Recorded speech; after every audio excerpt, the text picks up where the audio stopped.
সম্প্রীতির বন্ধনে ফিরে আসি বারবার এই প্রতিপাদ্যকে সামনে রেখে জামালপুরের ঐতিহ্যবাহী বাংলাদেশ উচ্চ বিদ্যালয়ের শতবর্ষ পূর্তি উৎসব উদযাপিত হয়েছে। বুধবার দুপুরে সদর উপজেলার কেন্দুয়া ইউনিয়নে বাংলাদেশ উচ্চ বিদ্যালয় মাঠে আয়োজিত শতবর্ষ উদযাপনের বর্ণাঢ্য অনুষ্ঠানের উদ্বোধন করেন বিএনপির জাতীয় নির্বাহী কমিটির সহ সাংগঠনিক সম্পাদক ও জেলা বিএনপির সাধারণ সম্পাদক অ্যাডভোকেট শাহ মোহাম্মদ ওয়ারেস আলী মামুন। বিদ্যালয়ের সভাপতি ও শতবর্ষ উদযাপন কমিটির প্রধান সমন্বয়ক রুহুল আমিন মিলনের সভাপতিত্বে প্রধান অতিথির বক্তব্য রাখেন মাধ্যমিক ও উচ্চ মাধ্যমিক ময়মনসিংহ শিক্ষা বোর্ডের চেয়ারম্যান প্রফেসর মোহাম্মদ শহীদুল্লাহ। এ সময় উপস্থিত ছিলেন পুলিশের ডিআইজি হারুনুর রশিদ সম্রাট, অতিরিক্ত ডিআইজি ইমামুর রশিদ রতন, বিদ্যালয়ের ভারপ্রাপ্ত প্রধান শিক্ষক সুমনুর করিম, সমন্বয়ক আমির উদ্দিন সহ আরও অনেকে। শতবর্ষ পূর্তি উপলক্ষে বিনন্দালয় প্রাঙ্গণে প্রাক্তন ও বর্তমান শিক্ষার্থীদের মিলন মেলা, আলোচনা সভা ও সাংস্কৃতিক অনুষ্ঠানের আয়োজন করা হয়। বিস্তারিত দেখুন শরীফুল ইসলাম ঝোকনের প্রতিবেদনে।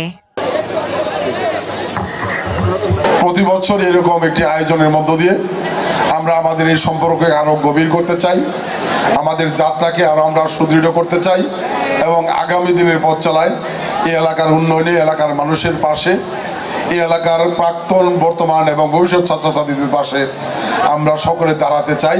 আল্লাহ আমাদের সকলকে হেফাজত করুক। আজকের এই অনুষ্ঠানের মালার শুভ উদ্বোধন ঘোষণা করছি। ধন্যবাদ সকলকে। আমরা ওই যে বললাম, আমরা শুধু শিক্ষার কারাগারে বন্দী হয়ে যাচ্ছি।